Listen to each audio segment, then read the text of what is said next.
it's one of the, I can't even imagine, like, if I live to be 70 or 80 years old, I imagine that a day must be like that. You know, the time must be so fast that the day goes so quickly. But I have a little fear that what is good right now is no guarantee of good Yes. in the future. And people who work in business understand this very clearly. You know, sales today is not sales tomorrow. Okay, you you have to do the same thing again and again and again to to make it all work.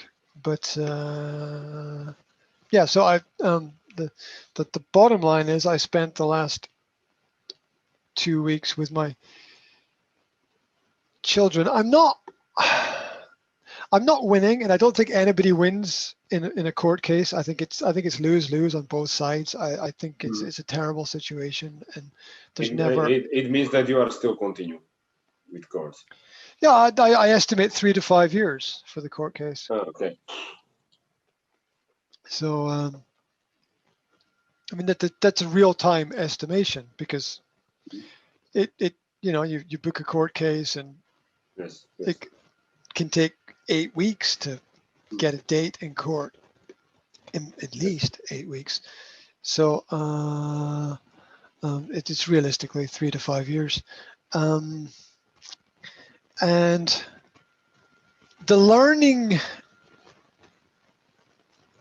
for me from the situation is that I'm not really winning at all, and I don't really want to win, because if I win, somebody else loses.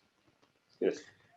And when it's a personal thing with people, I don't like that very much. It doesn't make me feel good to win when I know the other person loses and feels bad, and there's negativity and resentment and anger. If it's like a game of tennis and you're both playing to beat each other, and it doesn't really, you know, somebody will win, but it doesn't really matter who, because you're both playing to grow and to benefit and have all the good things. Then that's different. But court most of the time isn't like that. And the reason why the reason why I get these 2 weeks with my children is not because of anything that I've really done, although I've done a lot of stuff. It's the mistakes that other people are making. It's really interesting psychologically to see how wrong you can get things when you do everything for you. And I also don't want to say that doing things for yourself is bad, because that's not what that means. I mean, because you got to eat the right foods, you got to take exercise, you got to look after yourself, you got to try to stay healthy. You know, you got to brush your teeth and do all the normal things. But really in life, a lot of success is just not making mistakes. It's not being extra good or super brilliant. It's just not making mistakes. And if you want the most obvious example, it's a football match, yeah, where I was talking with my son about the recent European Championships, and for some games he asked me, "Oh, who do you think will win?" And I said it's very easy to decide who will win. The team that makes the least number of mistakes will win. That very rarely will one person dominate the game and take control of everything. It does happen, but it's very rare. Most of the time, if you don't make a mistake, you'll win. If your team doesn't make a mistake, they'll win, because it's the mistake that it's. If you keep the ball the other team can't score. Yeah. Right? It's a very simple principle, but it applies everywhere. And I once heard a religious preacher say that duties and responsibilities are ours, but the results are God's. Mm. And it makes sense to me. It makes sense to me that we have work to do, right? Never-ending work to do. It's either for our company or for our family or for our children or for our friends or for ourselves. We've got work to do. We wake up every day. We've got work to do, things to do. Even people who look like they're doing nothing, they got their little things to do. Yeah, everybody's got things to do. And the results of these things are not as important as doing these things. We want them to be successful, and we should do the right things to make them successful. But I don't think that jumping up and down about success and winning is, celebrate your success briefly, but move on. Right? It's nice to win the game, but it's better to play the game so that there will be another game. Yeah. No one likes crazy thing about life. No one likes someone who dominates everything. It's strange. They can get respect, but it tends to be that if you're the Federer of tennis or the Schumacher of racing car driving, for some reason, when you start to dominate things, people don't like you so much. In general. And I think it's because people prefer people who play the game to keep the game going. If some team keeps winning, a lot of people end up not liking that team. Now, there's a converse situation where the winners get lots of followers, but they're not real followers. Like, lots of people support Liverpool or Manchester United, or now it's like Manchester City or whatever. But they only support them because they're winning, right? They wouldn't support them otherwise. They're not real fans. And people love a winner when they win the first time, but when they start winning all the time, they tend not to like that very much. So that's something to think about. So anyway, yes, I had I canceled every single commitment that I had to do anything in the last 2 weeks except be with my children. I canceled everything. And spent 24 hours a day for 14 days only with my children, only focusing on my children, only doing things with them. I did not answer my emails. I did not answer the telephone. Here's the other thing. Children understand everything, and they don't like it when you're when you give them half your time or half your attention or half your focus. They don't like it. Because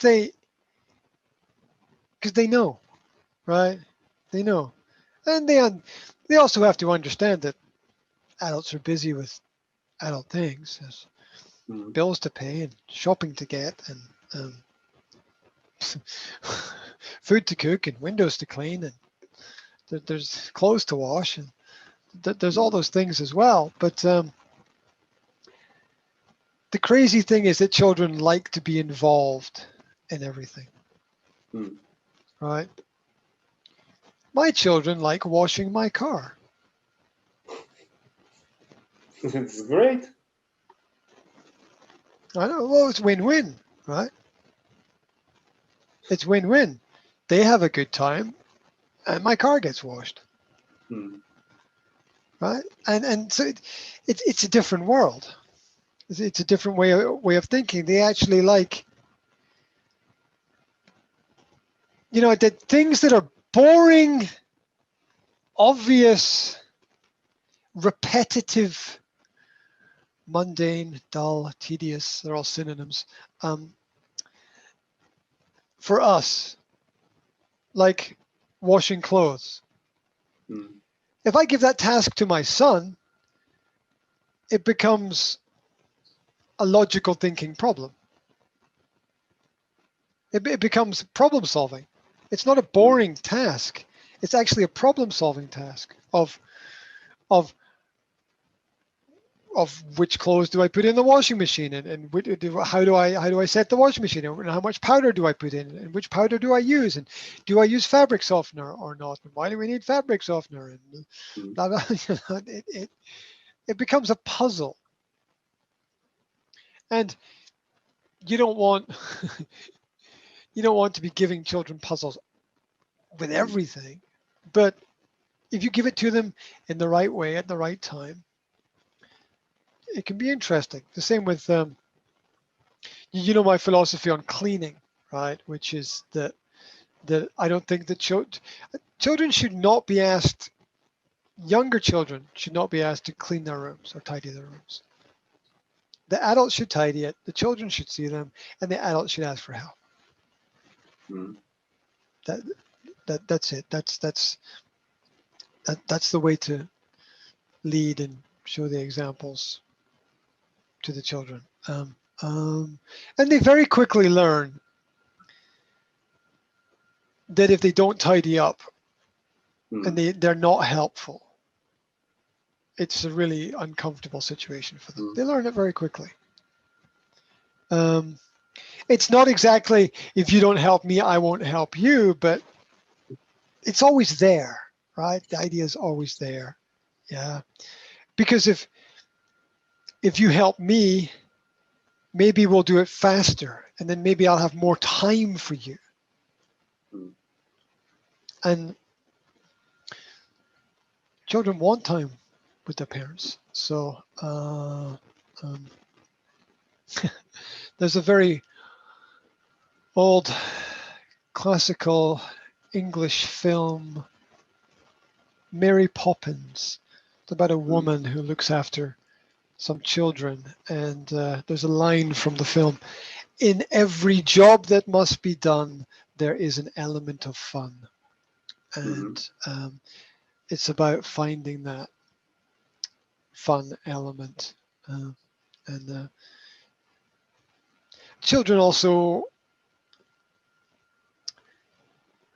I hear a lot of the time that parents say children don't like waking up early. Mm. If there's not something positive to wake up for, Mhm. nobody likes waking up early. Naturally, nobody likes waking up if there's not something positive there. Mhm. So if you want your kids to wake up early, you have to find something positive there. Mm. Otherwise, it's just torture for everybody. It's just pain for everybody. So what is something positive there? Well, you find out what the children want. Where do they want to go? What do they want to do? What sparks their interest and their passion? What breakfast do they want? What breakfast do they like? Of course, it Mhm. has to be healthy as well, but it's the parents' job to present those options. But the children will get up with the right kinds of motivation. Not easily, but it will be easier. Mhm. It will be easier. So and I experimented with that over the last 2 weeks, like where the children were involved in morning activities that they were part of the plan and they were excited about. There's no problem for them to get up early. But if you don't involve children in the plan and it's not something they're interested in and they're not excited about it, it's really difficult. It's really difficult. It's also really interesting watching other parents' interactions with their children. You need to do that because we are the parents and you are the children and we know best. And that's something I heard. I heard somebody say that 2 days ago. I was at the beach with my children and I'm the dad and I know best and blah, blah, blah, blah, blah, blah, blah, blah, blah. Which is a terrible thing to say because the truth is, I'm dad. Sometimes I have good ideas. Sometimes I have bad ideas. Right? Sometimes I do things and they're good and they work and it's great. And sometimes I do stuff and it doesn't work. And maybe I'm a little bit unhappy or sad that some things don't work out.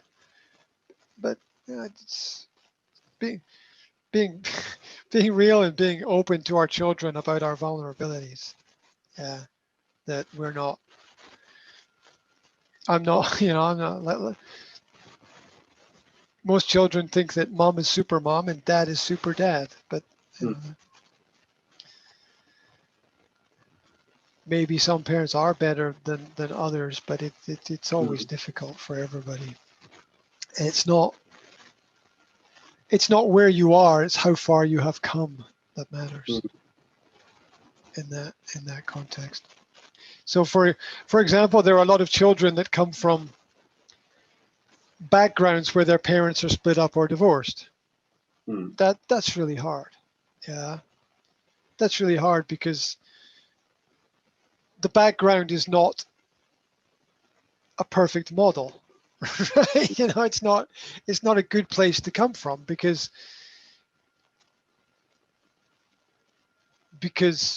normal is distant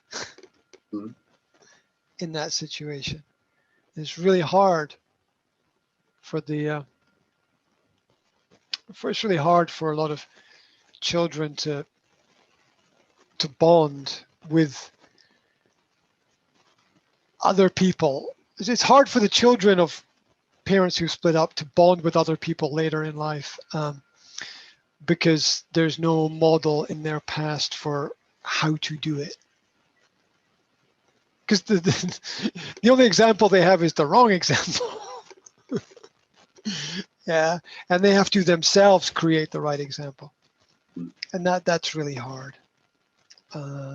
It's possible, but it's really hard. And the hardest thing about it is the downward spiral of percentages. If your parents stay together, you have a 50-50 chance of your marriage working. If your parents divorce, you have a 20% chance of your marriage being successful. And that's not your fault. That's your parents' fault. Right? That was one part of many conversations that I had with my partner about my former partner about responsibilities and future responsibilities, not just present responsibilities, but future responsibilities. Your choices in the past, mistakes in the past don't disappear because you change the present.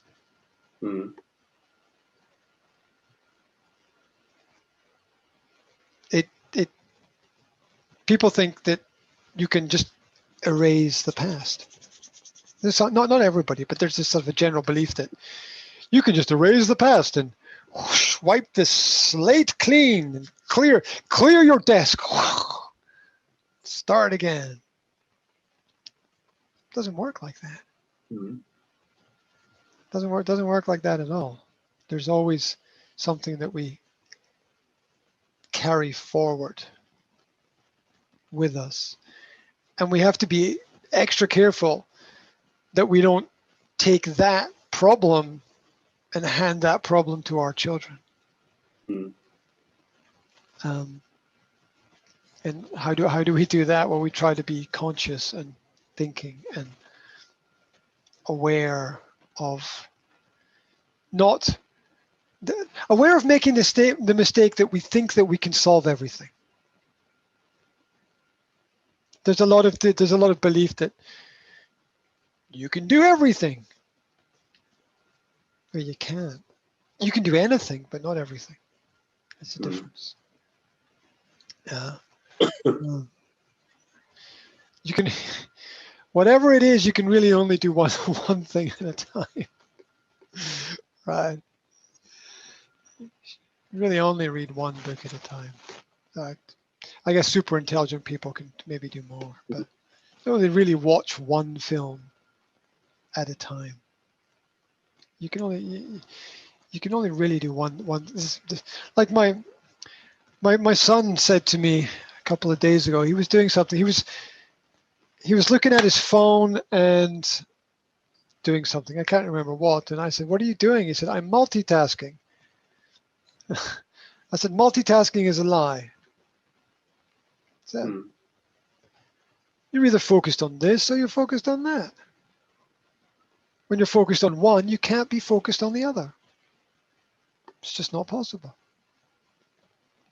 If you want to be 50-50 and have 50% of your time looking at your phone and 50% of the time watching the film, okay. But remember, you only watched half the film. So you can't really say you watched the film.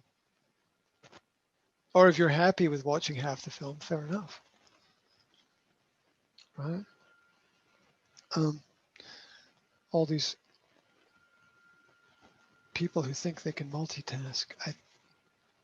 There's a lot of studies. In fact, I remember now that I was reading about the fact there's a lot of studies that show that multitasking is just nonsense. It's just multitasking leads to poor quality. That's what it leads to for most people. There is a possibility of crossover where you can take some ideas from one place and put them in another and come up with something new and different and maybe better. But once again, it's very rare that that actually works out. So there's a lot of, in fact, most children spend most of their lives repairing the damage that their parents have done to them.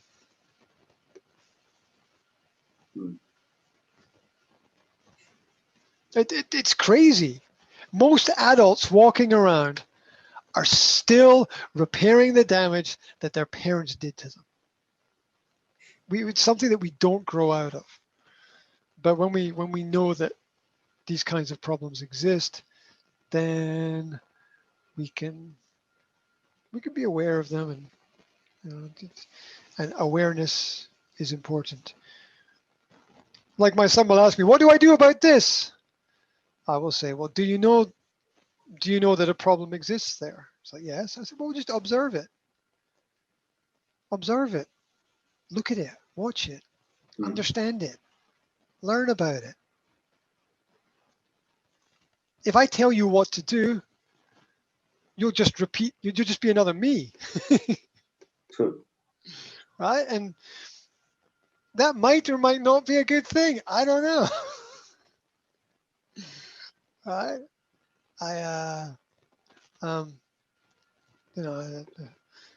There's things that I'm good at and things that I'm bad at, and to be honest, if you want to copy me, okay, it might work for you. It might not, though.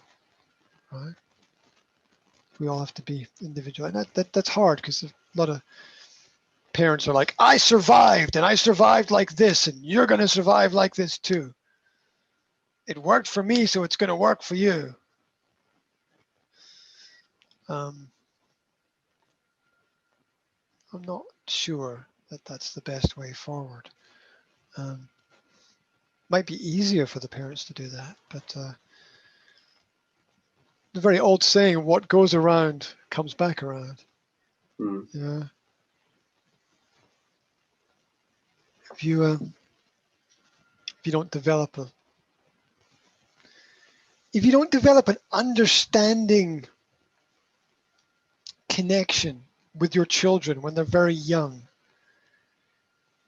And by understanding connection, I mean sitting with them, observing them, listening to them, not dictating or directing to them exactly what they have to do. If you can develop that kind of relationship with your child when they're very young, there's a high probability that when you're very old and you can't do things for yourself and you get things wrong and you forget where you put everything and you can't look after yourself, that your children will observe you and listen to you and care for you when you're old. But if you take a direct approach with your children saying, do this, do this, do this, do this, do this when they're very young, when you're very old, your children will not listen to you. They will dictate to you again what you should be doing as soon as they can, as soon as the power dynamic switches and changes, which happens at some point when people get old. Getting old is like holding onto a mountain and just trying to hold on and trying to hold on, and the arms get tireder and tireder and tireder and trying to hold on, trying to hold on. It just gets, things just get ever more complicated and difficult. Yeah.